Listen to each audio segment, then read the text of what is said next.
make sure you're doing enough reps, either in the gym, in business, that actually move the needle before you worry about anything else. If you're complaining about how shit your life is and you're not putting in the work, why are you complaining? Like, now I have to work during the day, picking up whatever jobs, but I still had that dream of trying to make it in the NRL. You're in control. Put in the work first, like get that grind in, and then start to look, okay, how can I refine the little things? With me or you got injured now, like we can still work, but you're not doing your trade or what you love. So I know the physical recovery is tough from a season-ending injury, but talk to me about how tough it is mentally to come back from a season-ending injury. Sometimes people you turn to the drink, you want to just fuck it, let's drink, dull it down, you know what I mean? Like, you know, you can go down that route, which I probably went down a few times as well. I never want to go back to that place because, like you were saying, like when you're in that depression, you feel like it's never going to end. You know, if you see that mental health as an opponent, how are you going to beat that person, okay? I'm going to exercise. I'm going to eat the good food, okay? Just to put myself in the right frame of mind.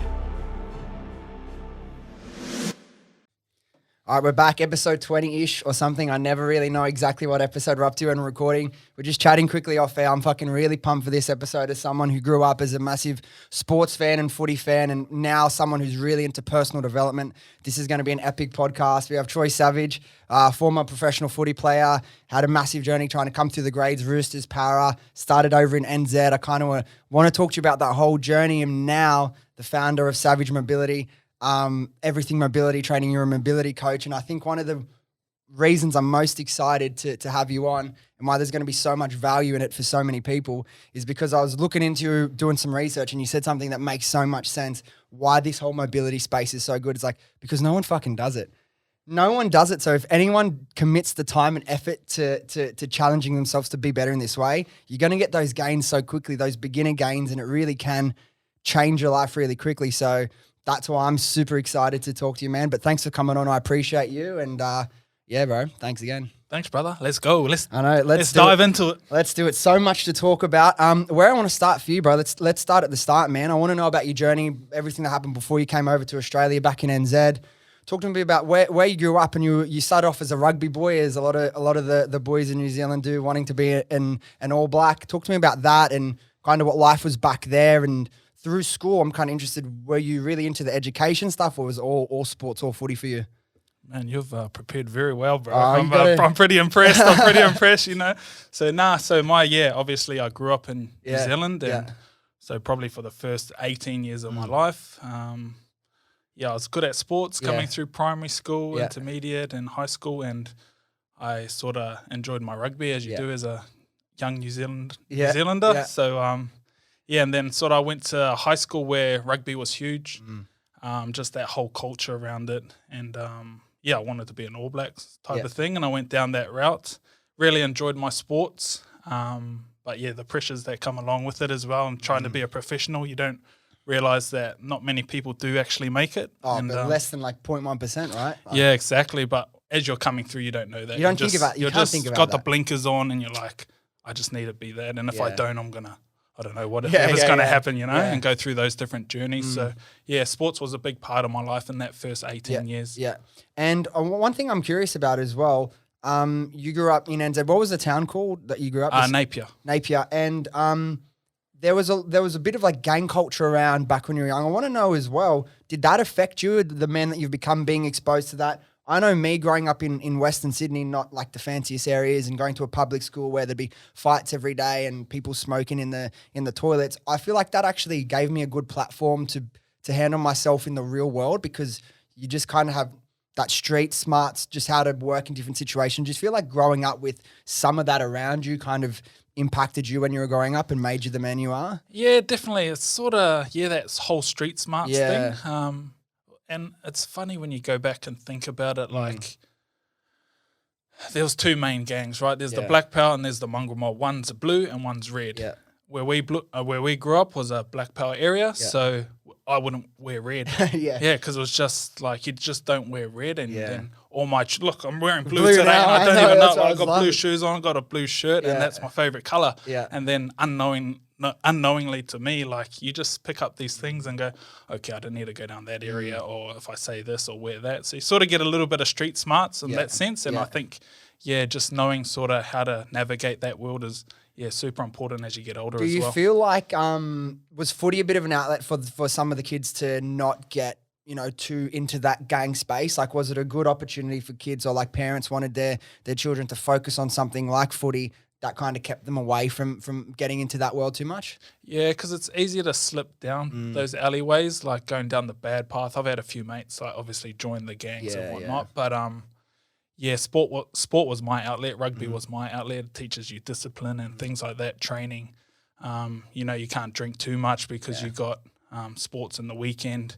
Tuesday, Thursdays is always training. So just building those routines and unknowingly, but they just inbuilt in you from a young age. Yeah, that's some of the biggest things, man. I just thought of it now. I haven't stopped to think about this for a long time, but me growing up playing sports as much as I did, and like it's the little things like the routine of going to training, and like you're always keen for the game on the weekend, but even the little things like making yourself go to training when you don't want to, and going that structure and listening to some bloke smash you, make you run in laps, push-ups, going through all the drills. You don't realize it as a kid, but it's actually teaching you a lot and building a great foundation. That's why I think sports for kids, man, is so important to development. Yeah, 100%. I agree too. I push my son into sports and all kids as well, because like just turning up on time, that's a skill. Some people don't learn that, in their childhood, and it develops into their adulthood. Like you turn up to work late, but from a young age, 5 minutes early, still sort of 10 minutes late type thing for trainings. So let's talk about the footy in school. You were rugby first. What's it like? I'm sure you've been asked this many times. Obviously, as someone who grew up in Australia in Sydney, league is way bigger than union for us. So I was always straight into league. Massive Doggies fan. Sorry if you're not a Doggies fan, probably not, I imagine. But what's the difference when you're a kid? Kind of paint the picture for me, because I've always been curious of like how massive is union compared to league when you're a kid growing up? Is it really like up on the pedestal so much higher? It's like a religion. It's like everyone plays it, and there's 10 grades for every age group type thing. Wow. So I played when I was 5, and then there's like golden oldies where people are playing over 50, you know what I mean? Yeah, wow. So, and there's like, I don't know, it's just, it's hard to explain, but every adult nearly plays rugby in New Zealand. Even when they're like 30s and 40s, you're still playing the olden grades, and there's like 5th grade for like adult rugby as well, where here in league, there's not like that. Once you sort of can't make it, there's maybe one competition where people still play in, but over there, everyone just keeps playing. It's like semi-professional, it's like C grade or country comps, and there's not really much else you can do. And even in league, there's like, you get to like C grade, and there's like very different levels of talent in that one division because it's just not as big here. But what about like, when was the transition for you from union to league, and what brought that decision about for you? So my older brother was playing rugby league, and he got picked up by the Roosters from a scout. And my last game of rugby union was my first game of adult rugby league.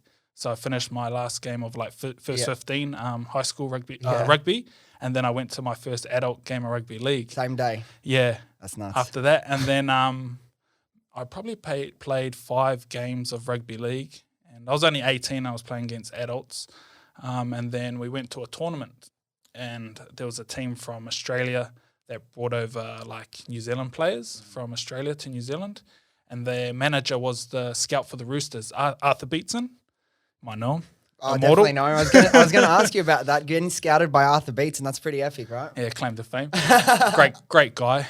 So clearly good at identifying talent. Yeah, so he, from there, you like offered me a contract, and it was just out of the blue. My brother had been, he was going to the same club at the Roosters, and then I was 18 then, and they said, "Do you want to go?" And I was like, "Yeah, 100%." So you didn't have much, like you didn't spend a full season playing league in NZ before you came over. They scouted you just as a talent for essentially what you can do on the field, like physical attributes, and they thought, they can teach you like the subtle differences of the game. Yeah, so I was an outside back in rugby union, and I think that translates a lot better to rugby league, whereas if I was a prop or a lock, that transition's like too hard, I feel.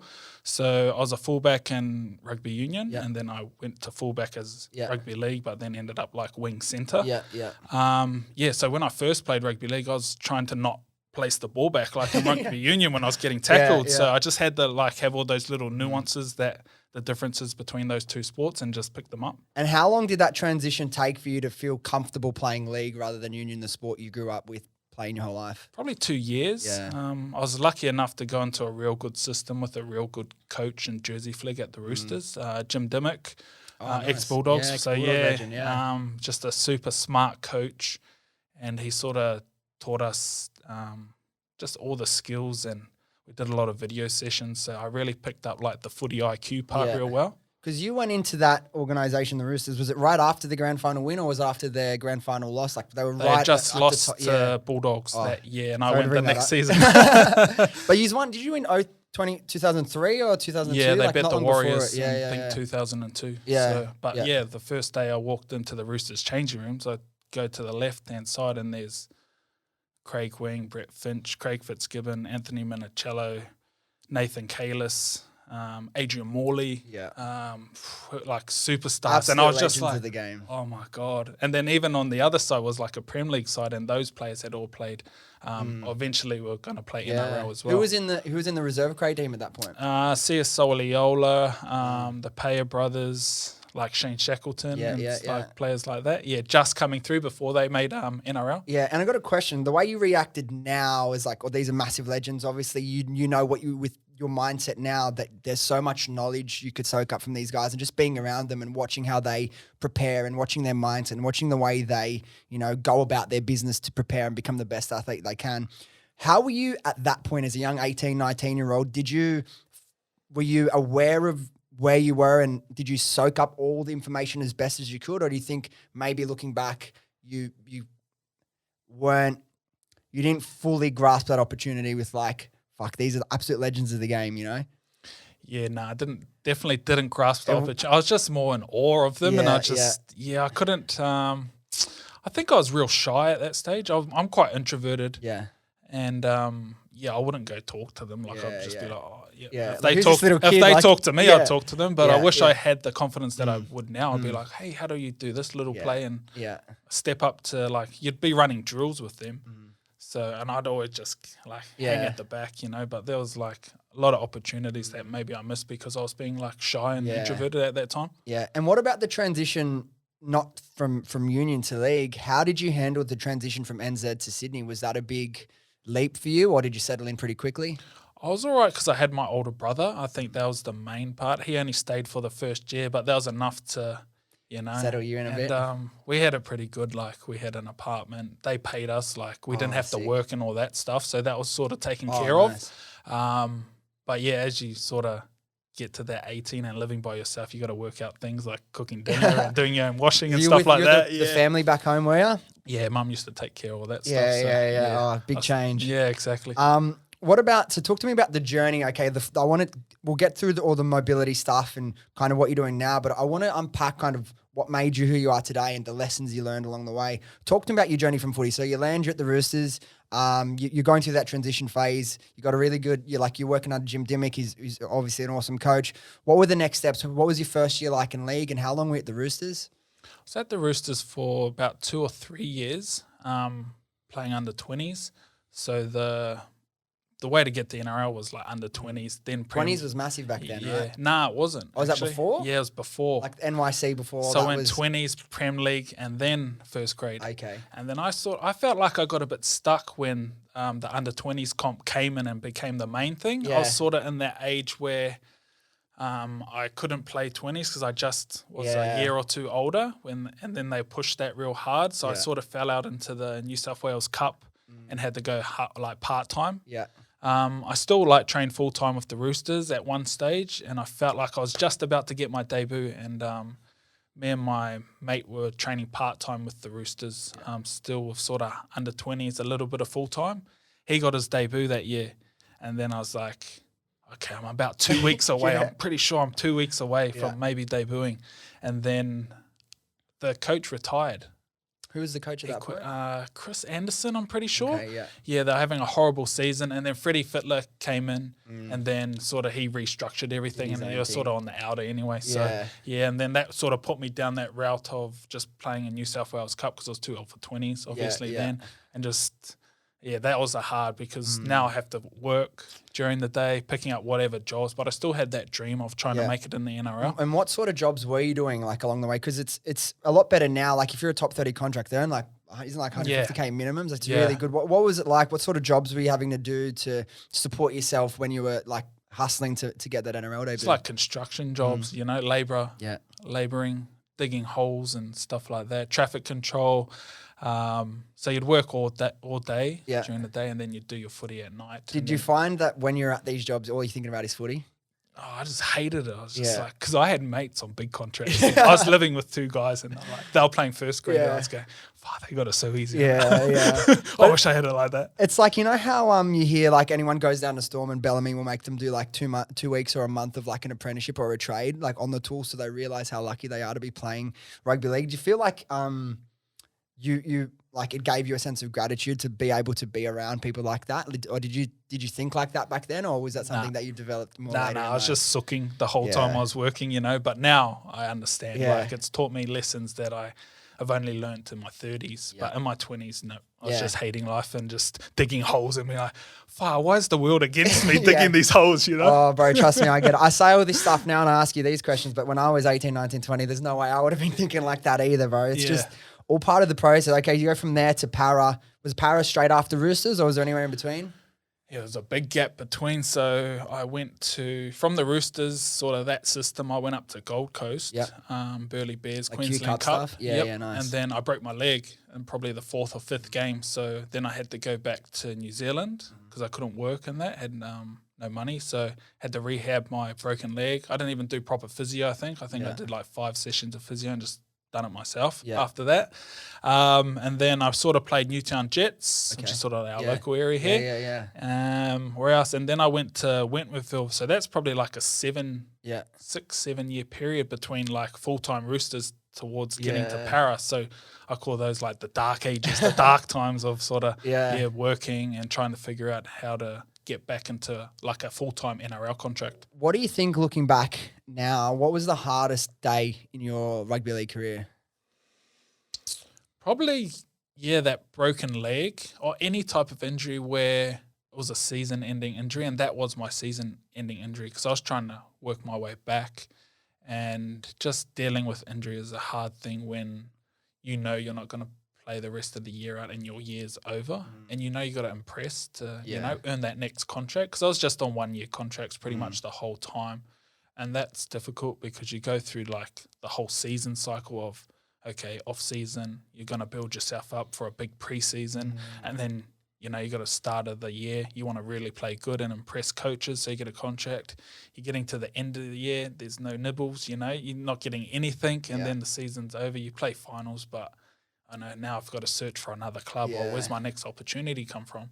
And it's, just all those things are so like very emotional, like you're going up and down on like an emotional roller coaster as you're playing good or bad, or contract or no contract. Because like if you're on 1-year contracts and you're not established as a name yet, you're always fighting for your next opportunity. You're always fighting to be, the starting player or to go up the next grade. And we were just chatting briefly off air before we started recording about like my brother who's had a similar journey to you. He's never been top 30 or never trained full time with the first teams or New South Wales Cup. But same thing, he was coming through Flag and Harold Matts, played some internationals for Italy, and then did an ACL, did all the rehab, got like a month back from return, injured it again at training, shattered him, obviously, as you can imagine. And like he built himself back up. He ended up playing some Sydney Shield. He's taken a year off now. He's still young. He's like 22. But my question for you is, particularly now, everything you've gone through and all the experience you've had working with athletes since you've retired, I know the physical recovery is tough from a season-ending injury, but talk to me about how tough it is mentally to come back from a season-ending injury. Yeah, I think that's the hardest part. There's the mental part because, like I said before, your season's over, and like that's your life. You know, there's no other job sort of in the world that, if me or you got injured now, like we can still work. But you're not doing your trade or what you love. So just I think I was at a young age where sometimes you don't have the tools or the maturity to really go through and think about, hey, is this good for me, or is this? Sometimes people like you turn to the drink, you want to just fuck it, let's drink, dull it down. You know what I mean? Like let's And I want to change the mood I'm in. So you just go, okay, let's go out and go partying, which is even worse for your injury. Yeah. You know, you can go down that route, which I probably went down a few times Of as course, well. yeah. Like, you know, it's easy to get on the drink and just say, who cares? I'm not Especially playing anyway. As a young, like early 20s kid, Yeah. you know what I mean? Like you think at the time, I've reflected on my own like 20s, early 20s, late teens, and like you always think you're such an adult, you're so mature in the moment, but looking back, you were so far away from anything resembling a fully developed adult. So I think it makes it hard. Now with injuries, I wanted to ask you about it. Obviously, I'm sure injuries have always been around in terms of rugby league, but it seems like to me that injuries, particular season-ending injuries, ACLs is a big one, syndesmosis, they're becoming more prevalent. Do you think or that they are becoming more prevalent? And is there any sort of training athletes can do to help reduce the likelihood of getting an injury? Yeah, I think, there's two sort of ways of thought. Is it the club's responsibility to look after the athlete, or is it the athletes?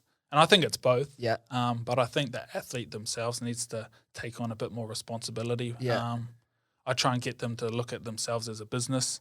Like how do you want to treat your business? Do you want to just do whatever this guy tells you, or do you want to like improve it yourself? Because if you add on 2 more years to your career, like, and you're a professional NRL player, like that's what could be $500,000 extra for, you to earn.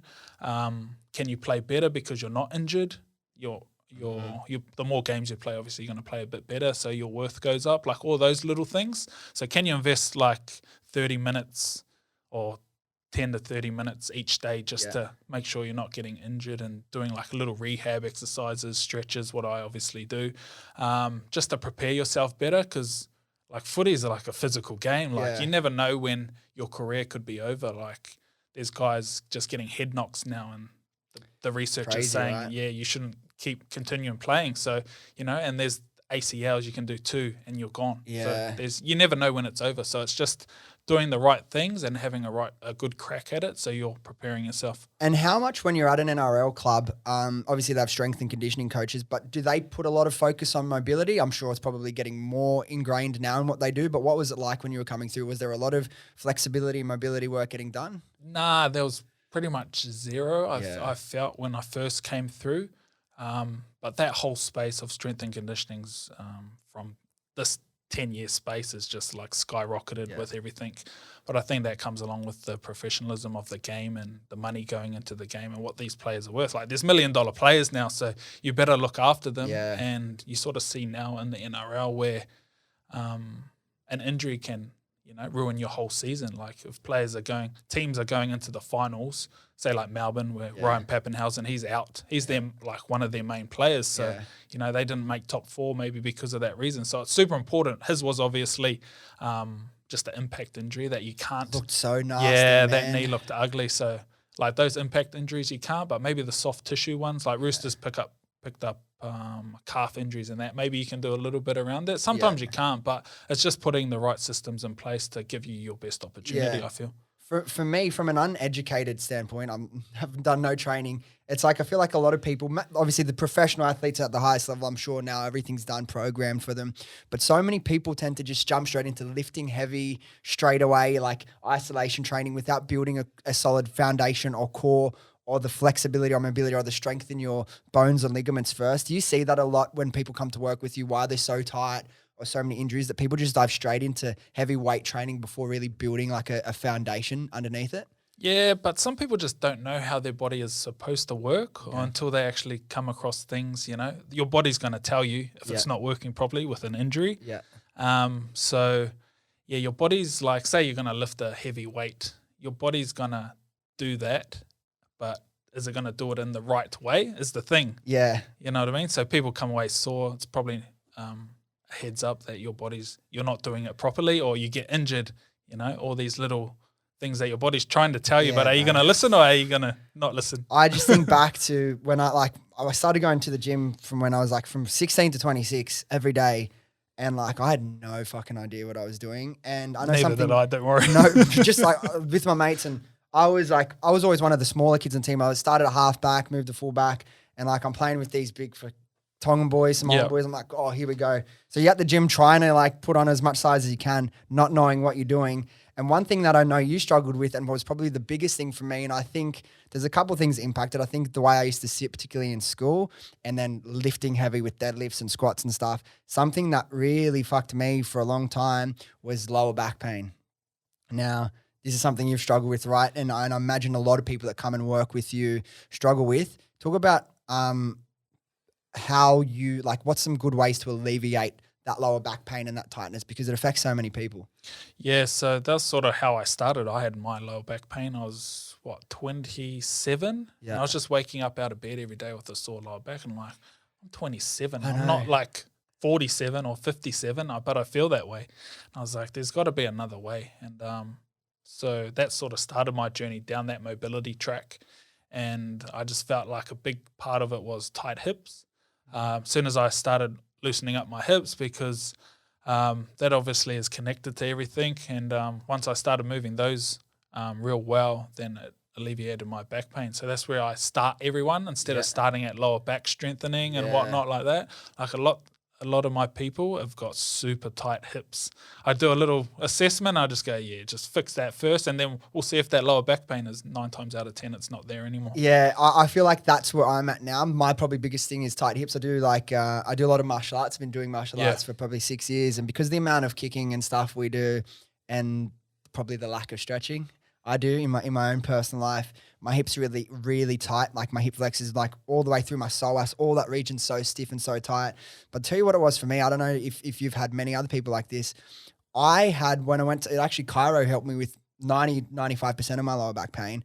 I was like arching the back of my lower back, and I needed to roll my hips forward and engage my glutes. And when I did that, I'm telling you, bro, if you fix your lower back pain, it changes your life. Changed my life, man, big time. Yeah, I deal with like people every day, obviously, with it. Yeah. And they're just so grateful, like that feeling when they say, yeah, I don't got any lower back pain. That's what I live for now. Like I'm like, yes, or any other types of pain. Like I'm so tight through my hammies. I've touched my toes in the first time ever in my whole life. And I'm like, wow, just getting those things. But stretching's never sexy. It's the last thing you think of, and it's the thing you do not want to do. No, and it's like, if you talk about doing a proper stretch and holding it for a minute, oh my God, it feels like 10 minutes. Yeah, it's tough training. People don't realize, like, the first thing some people say is like, I didn't know it was going to be this hard. And I'm like, yeah, I can make it hard for you. Don't worry about that.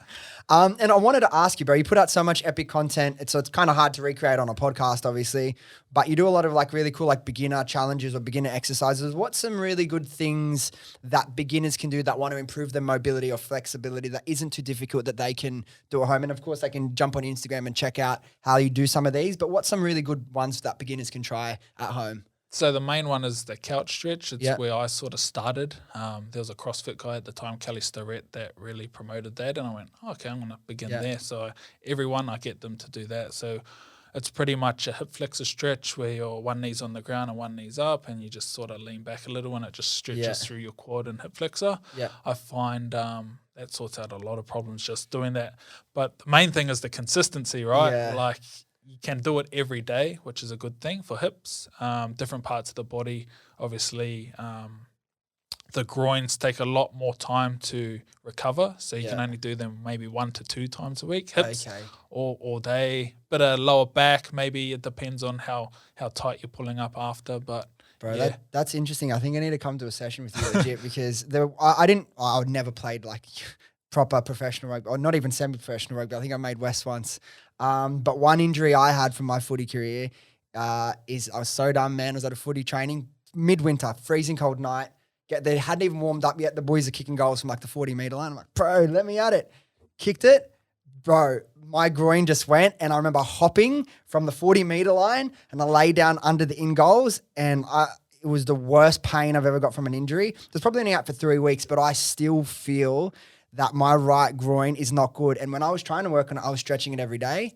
So maybe that wasn't the right thing to do for a groin, right? Yeah, don't stretch groins every day. They need maybe one good stretch a week, and then it needs to recover before you can hit it again. But you'll find like the groin is one that takes a long time to recover. So what's the process for someone that comes and starts working with you? Tell me the process between, like, how do you analyze what they need, and then how do you build a program around that for them? So through my Instagram. they come to me and they reach out. I ask them a few questions because some people come to me with like back pain that's maybe like disc injury real bad that I shouldn't sort but just general back pain, like they haven't like broken their back or something like that. Yeah. So I sort of screen them first with a few questions and then I get them through an assessment. Can you touch your toes? Yeah. What does your couch stretch look like? Can you lift your arms overhead? Just real basic stuff. There's another one, a pancake, and it sort of gives me a good idea of, okay, and then I sort of set out the program for them.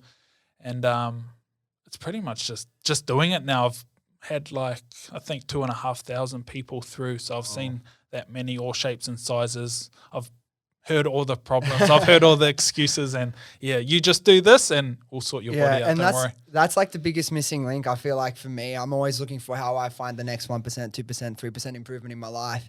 And like people always go to like the sexy things like meditation or breath work or ice baths, which are, I wouldn't say sexy, they're fucking really hard, but like mobility, because like it takes a bit of time and you got to be consistent each day. It gets forgotten. But part of a good stretching or mobility program, would you be doing something every day or? Yeah. So the way I set out my program is Monday to Friday. Yeah. And since I started the program for athletes, like I obviously took into account the amount of training they do. They do one weight session. And they do one field session, maybe even another third session. So I couldn't give them another session that was 60 minutes. So I had to go down to at least 15 minutes was enough time to get some consistency, and sort of built it around that. Yeah. And then that seems to fit into a lot of people's life because they're so busy with work. And usually they like to go and do some weights as well. Like I don't say replace your training. I just say this is a complement to that to make it better and your life better as well. Yeah. And with that, what I wanted to ask was, when you're working with people, is it all in person? Do you do stuff like, can you do mobility coaching via Zoom and stuff, or is it all in person with you mainly? Or online. Online? Yeah. Oh, sick. So I've got an app and you just do this, and this and just trust in the process. Yeah. Like it's pretty much like just like a strength program. You do your squats, you do your bench press, you're going to get stronger. Yeah. You do this amount of reps for mobility, you're going to get more mobile. Yeah. Like, it's pretty simple. Like I've done all the programming around it with the strength and conditioning background to it. So this amount of reps, we need to progress this amount of time. I find people like get into their morning routines with their stretching, but they just do the 1 or 2 stretches. Like it's sort of similar to doing push-ups and sit-ups every day, the same reps. Yeah. Like there's going to get to a point where that doesn't do anything anymore to you. Yeah. One thing I've realized when I'm at my, again, where everyone talks about morning routines, and I have a morning routine, but when I talk about my optimal morning routine, when I'm doing everything I want to be doing to feel my best and perform my best, stretching mobility has always been a part of that for me. And I don't know if there's any science in this. I'm sure you've had firsthand experience, but like whenever I'm looser and more flexible, I genuinely feel like it affects my mental health. I feel better. I'm more relaxed. I'm more calm. Have you had experiences like, is there any science to back that up or? I don't know the science, but like, I just think about like, as you get old, if I was to tell you, how does an old person look? You'd go like this and you'd bend, you're not as open. So when your body's moving right, I just feel like you feel young again. Like there's guys that I've had that obviously haven't touched their toes ever in their life and now they're doing it. So sometimes they think, I'm just born this way. It's just my genetics. I'm tight. But there's a way to actually train to it. So just getting that thing out of their head as well. And then when you prove it to them, because at the start I take a before photo, and then every couple of weeks I do a photo, and they're like, and I go, oh look, now you can touch your toes on. Yeah. Now your couch stretch looks like this. Yeah. And that's a super important part. Like I stole that from the before and afters of fitness. Yeah. Like where they're fat and then they're skinny. Yeah. Like how can I implement, because people stretch, but they don't see any results because it's hard to measure, right? So I've sort of put a system in place where, look, this is where we're working. And then they look at their before and after and like, oh, I'm buying into this for 100%. I'm going to do it every day now. Yeah. Yeah. And with mobility, it's becoming more important because everyone spends so much time either sitting in the cars driving. A lot of people sit all day and work. They're hunched over looking at a screen. Are our lives becoming worse for like the human natural state? Do you feel like we need to step more into intentionally doing things that are good for our body? Because if you look at the way humans used to live 100 years ago, even 50 years ago, it's becoming worse and worse. And like that bone at the back of your neck is becoming, have you seen the studies, becoming more protruded because people are always looking at their phones.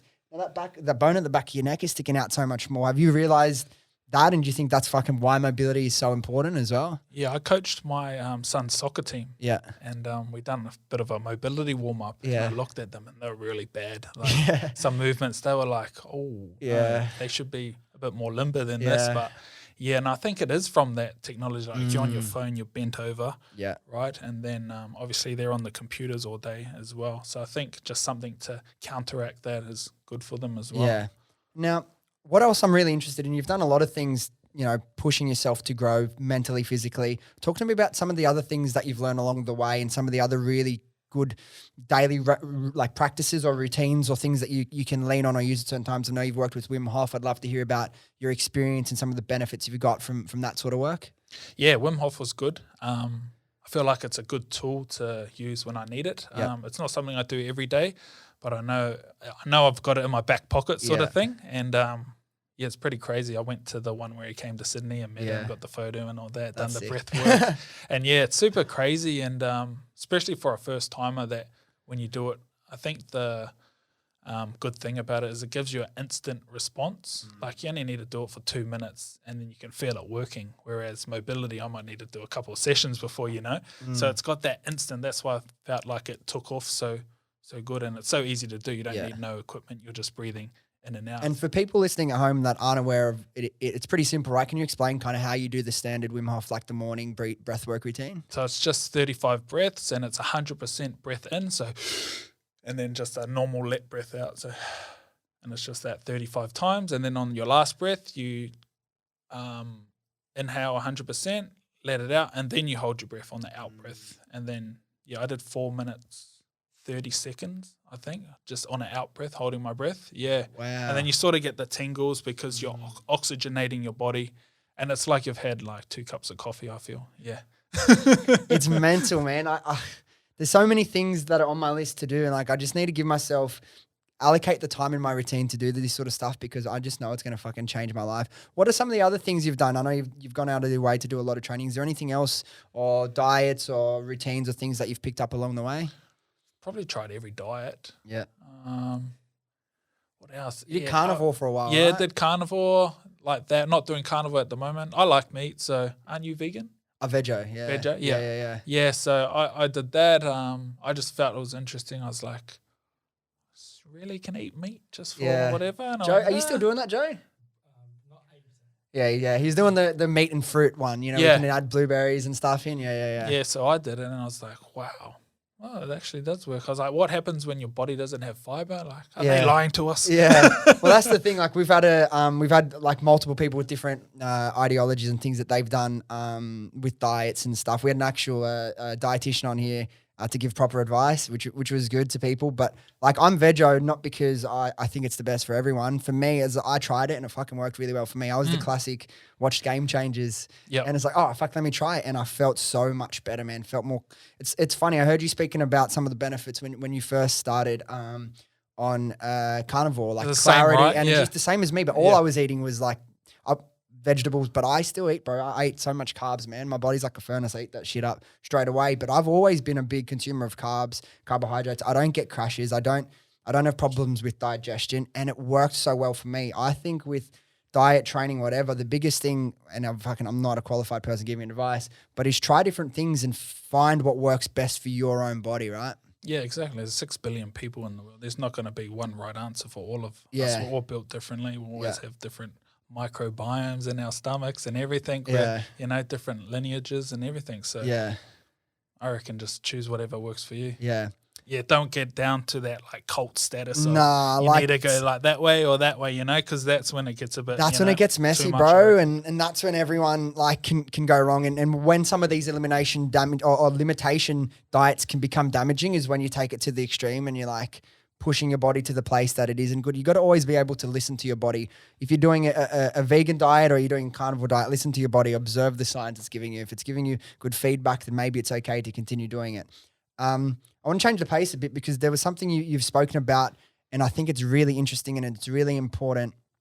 It's the identity crisis athletes have when it's their time to step away from the game. Talk to me about what that process can be like for an athlete. And then what they can do to kind of really thrive in the next phase of their life? Yeah, that's massive thing for an athlete.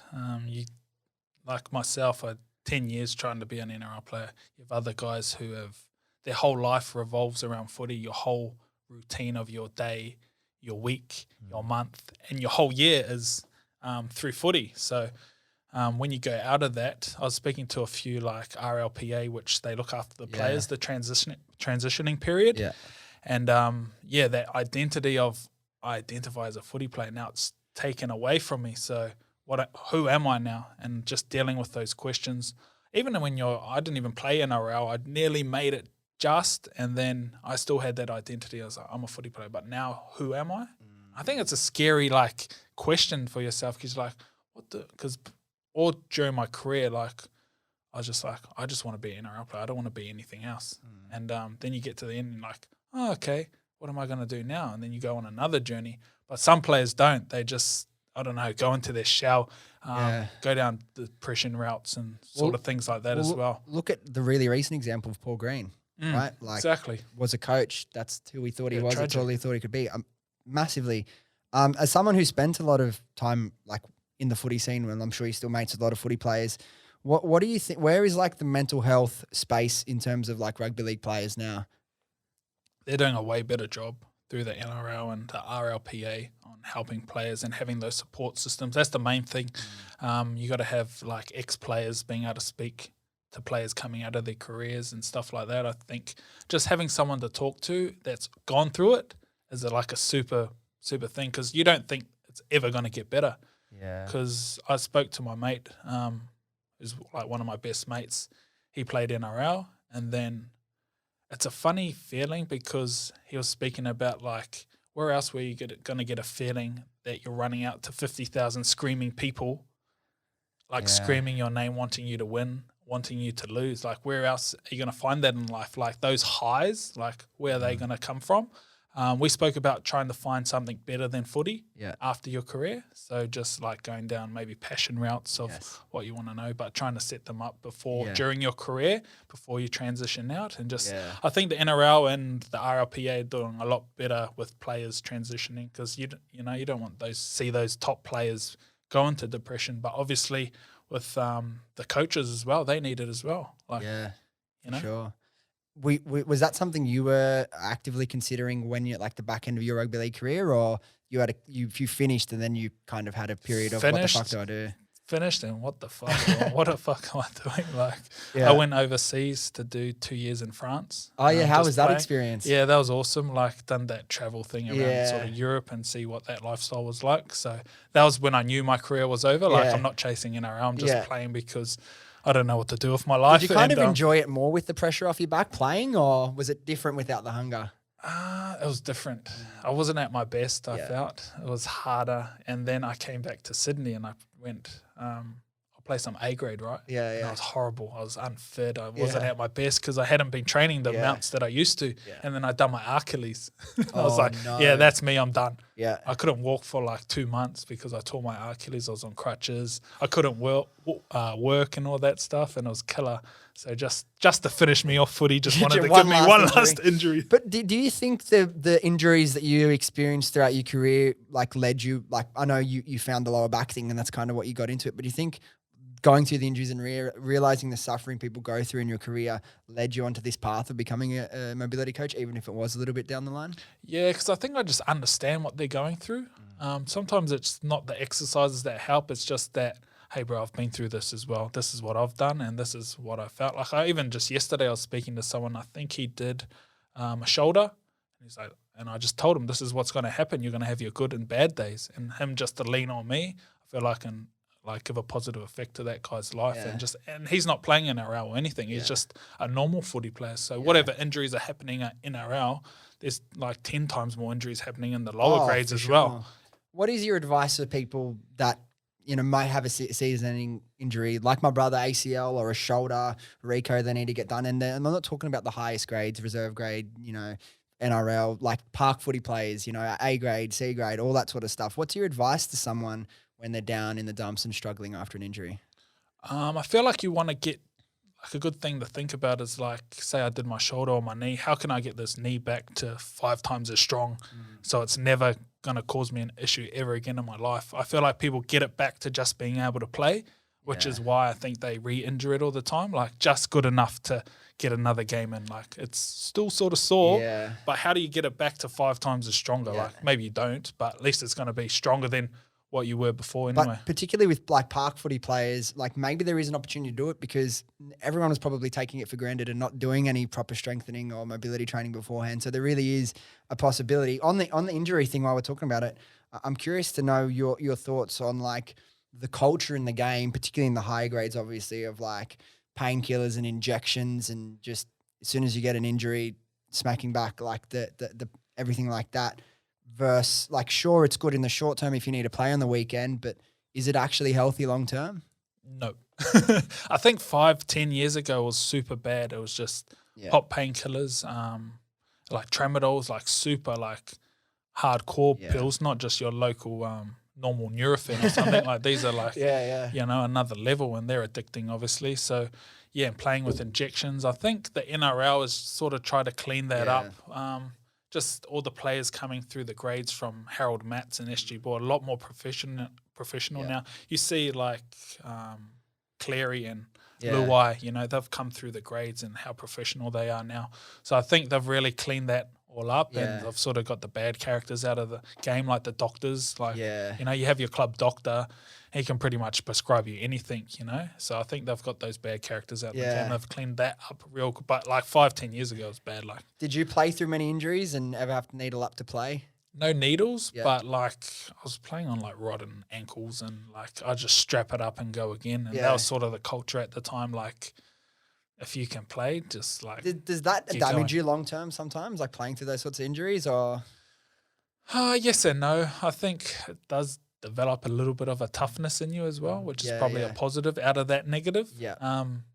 But yeah, the body's a funny thing. Like obviously, if I re-injured it, then it's super bad. But if I got a game out of it, I'd like just niggle injuries like hammies and ankles and groins and whatnot as well. Well, look at that. Like we were speaking before about the concussions, like protocols and all the research being done on like CTE and all that sort of stuff. This is more what, like probably the last 5 years, it's really become a focus. But is there a sense of, from the boys that came through playing whatever grade, but playing a lot of footy, is there any concern about, are these 10 times I've been knocked out going to come back to haunt me, or kind of just can't really think about it? I think some players would, I just don't think the science is there at the moment to go get a brain scan and are you going to give me a definitive answer of, yep, your brain is not functioning properly. Like I don't feel like they've got that system sorted out yet. And I think James Graham, I think he wanted to go do like some studies on his brain because he had been knocked out and now he's retired. So he would like to, you know, help out in that area. And I think that's all positive.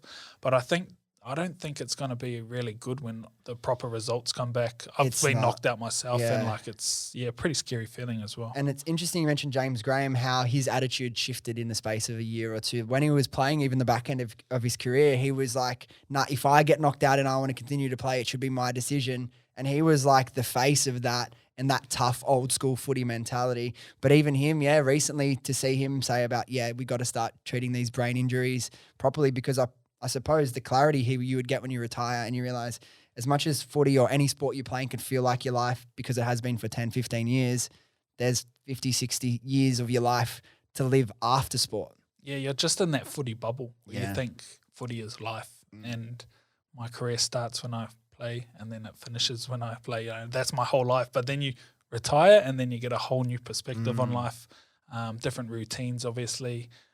You got a family to look after and you got, so many years to, you got another 50 years to live after your footy career. And that's, With respect to your career, looking back on it now, do you feel like you have any regrets?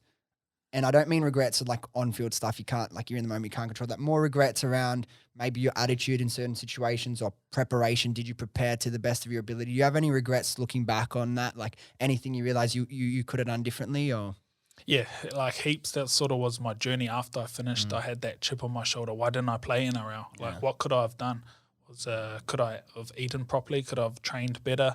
And then that sort of helped me now with my mobility program. But at the time, I just didn't know. I felt like I needed a mentor at the time to just say, hey, Troy, this is what you need to do to get to NRL. But I was trying to figure it out myself. And I felt if I just had someone there, which I didn't, like just say, do these things and you'll probably play NRL, because I was close. Yeah. You know what I mean? And I just needed that figure, that mentor, extra.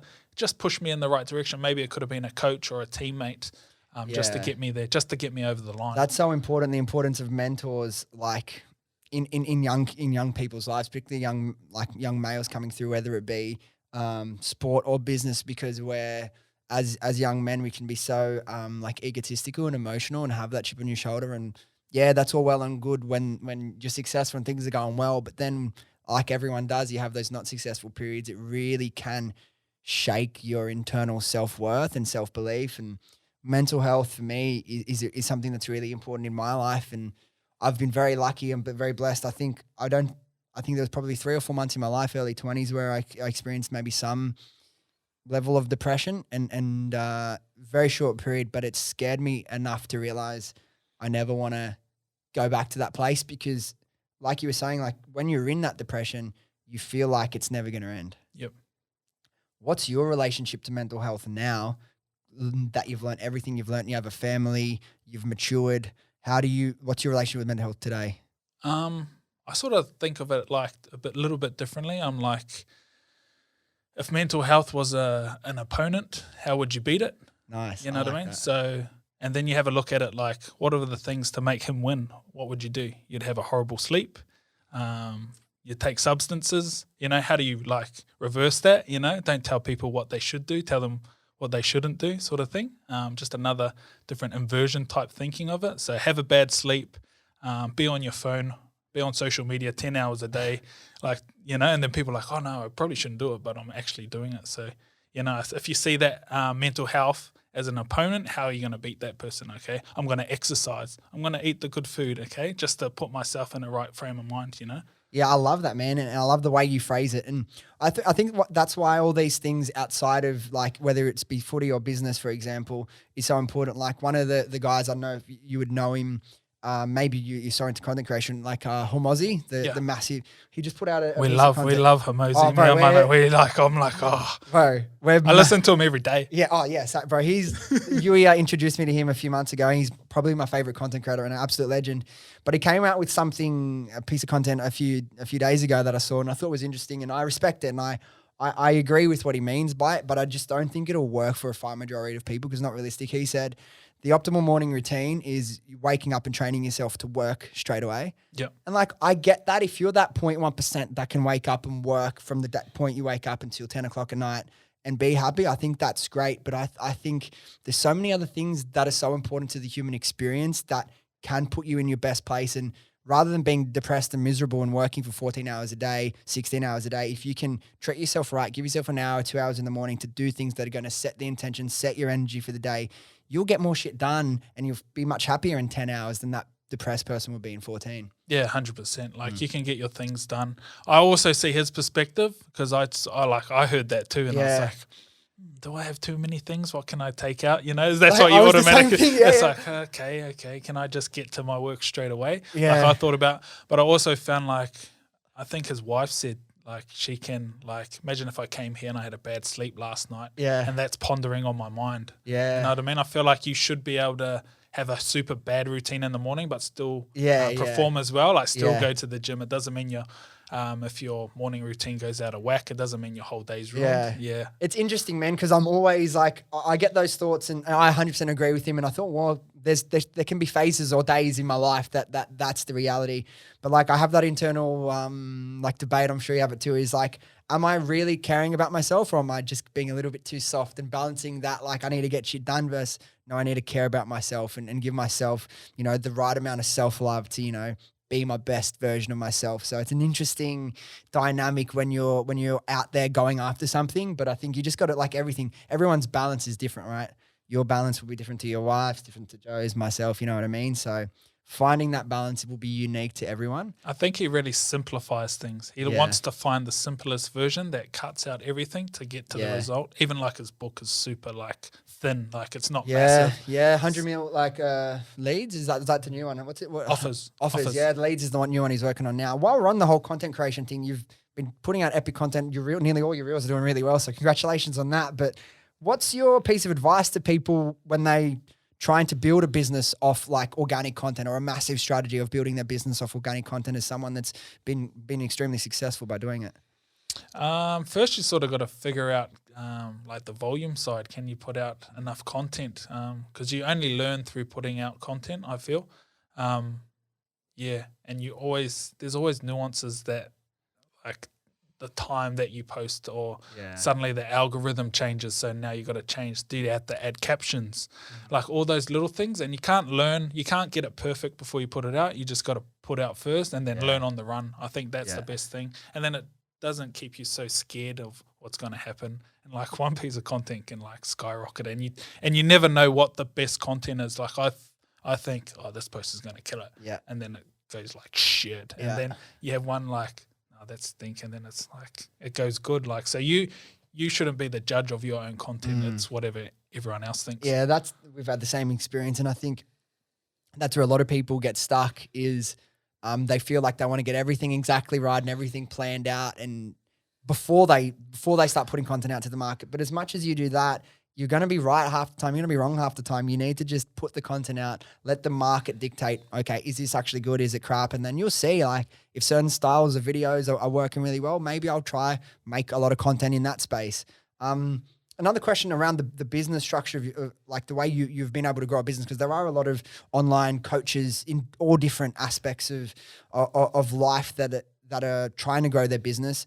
For you, how important is the organic content strategy to your business? I imagine that's where a lot of people find you, from your podcast, from your reels.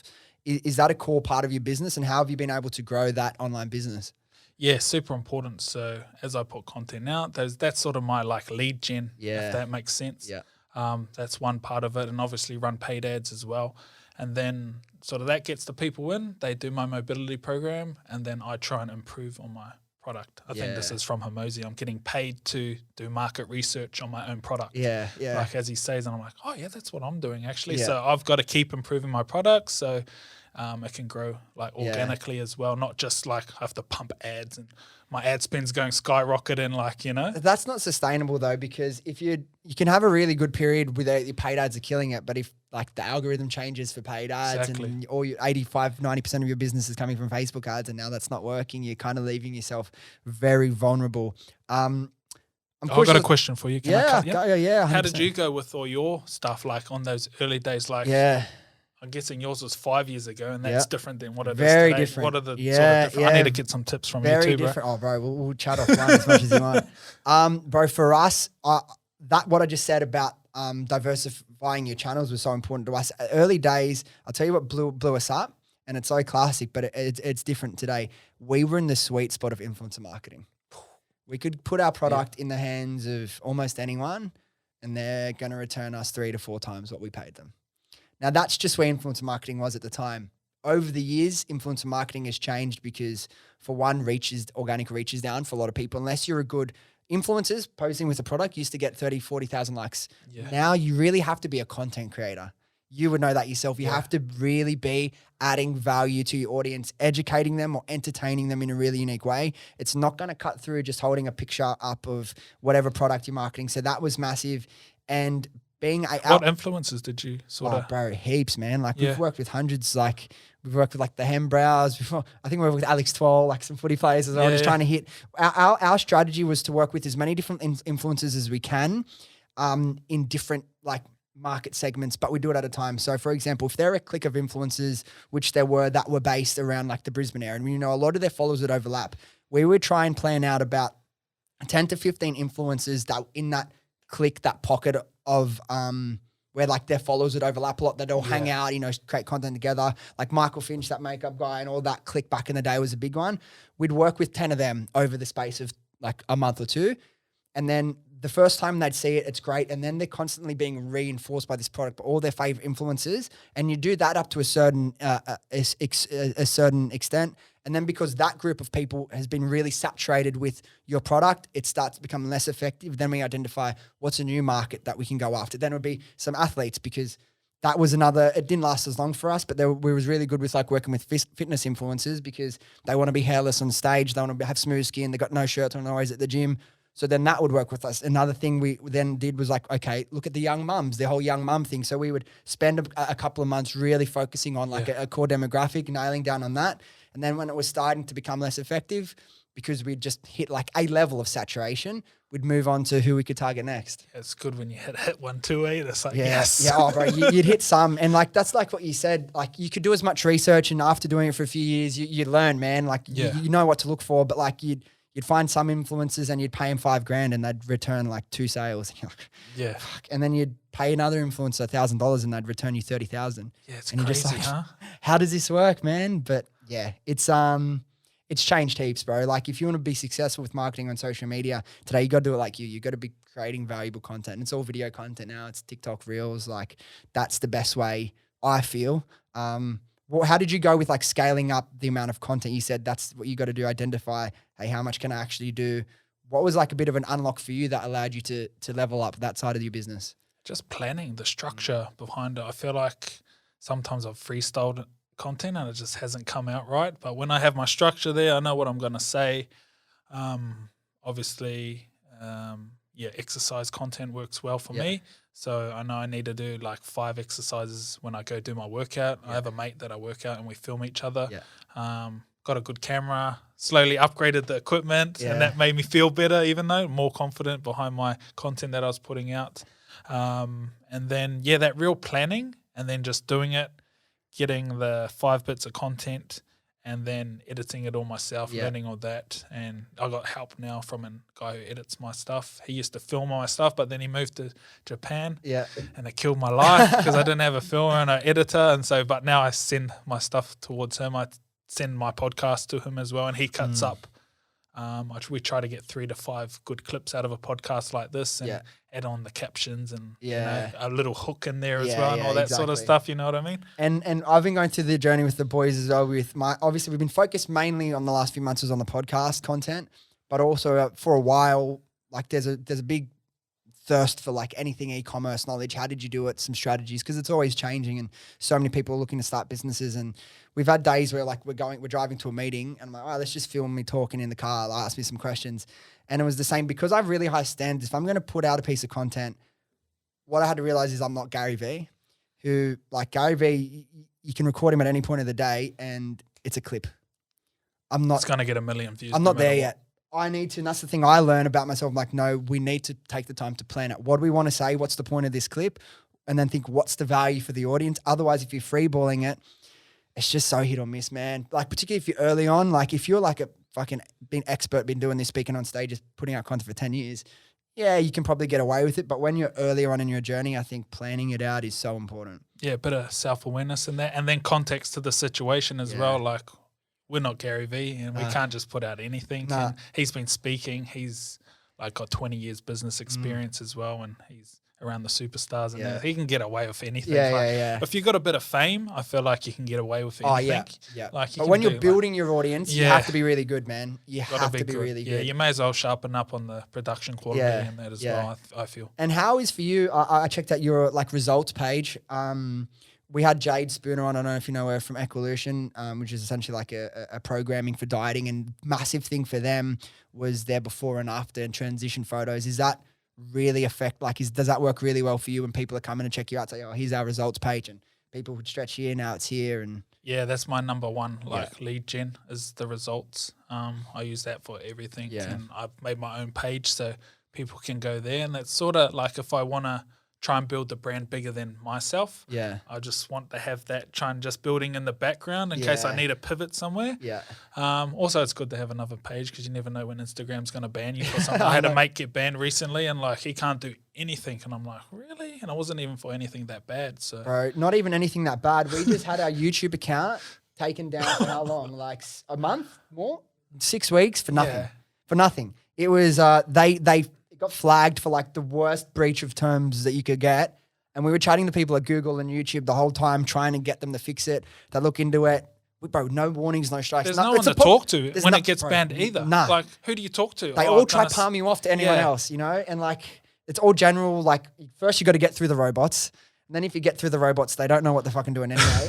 Do you know what worked for us? If you ever get an account banned on YouTube, I don't know if it works for the same for the other things.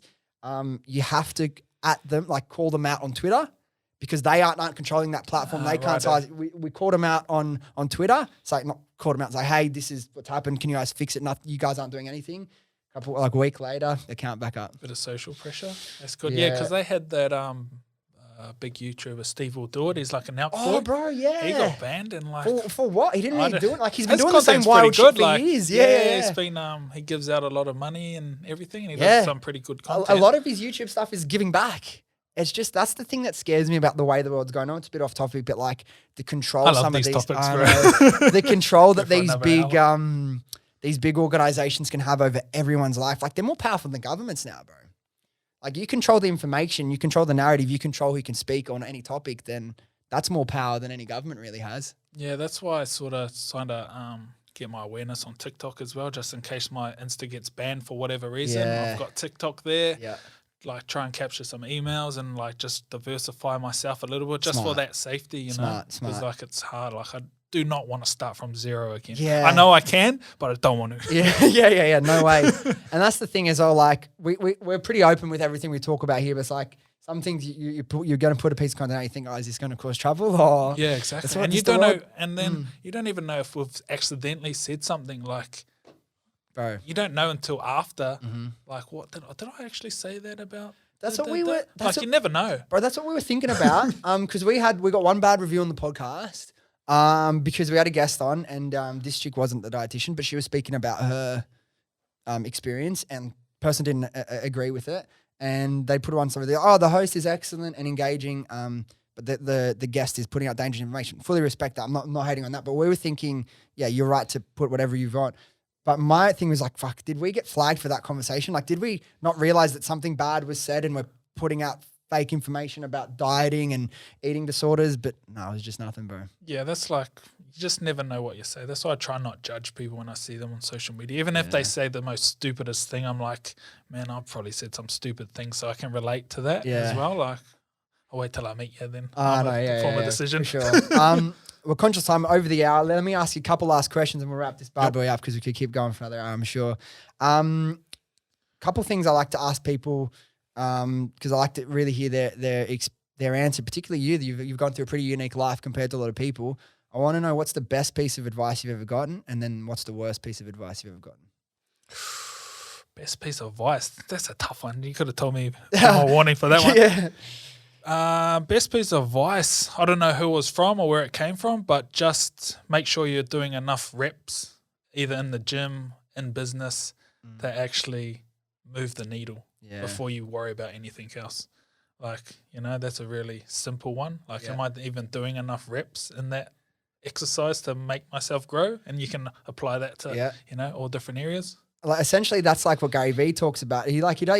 If you really know Gary Vee, and I've spent a lot of time with him, like a lot of the hate he gets is like he's promoting hustle culture, but he's not. He's promoting, like he says, if you're complaining about how shit your life is and you're not putting in the work, why are you complaining? Like you're in control. Put in the work first, like get that grind in and then start to look, okay, how can I refine the little things? But first putting in the reps for whatever it is, business, sport, training, mobility. If you're not putting in the work as the first step, people don't want to hear it, but putting in the work's the most important part, bro. Exactly. Yeah.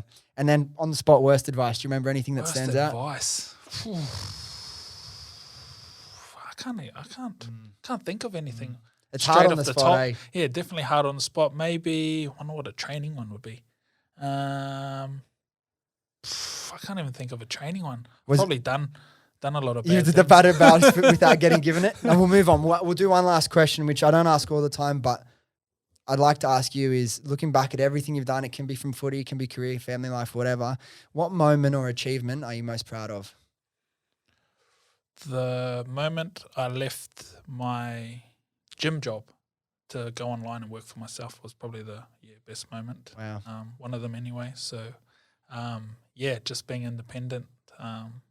It was amazing. Like I had been working for someone, or you're having a boss your whole life, and now I get to do everything by myself, my own time, and whatever I want to do now. It's incredible. Congratulations on that, man. I know it's the same thing for me when we launched the business. My whole goal, we launched the business in April of 2018. My whole goal for the entire year was just me and my business partner who I launched the business with was just to be able to quit my full-time job that I hated and work on this full-time. And the moment you achieve that, and that's what people say, when I come on here and we have people on, I'm not telling people to quit their job or everyone needs to have a business.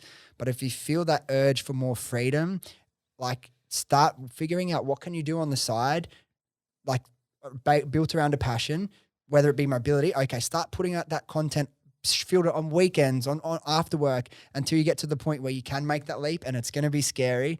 But like you said, when it comes off, it's the most rewarding thing you've ever done, I imagine. 100%, bro. 100%.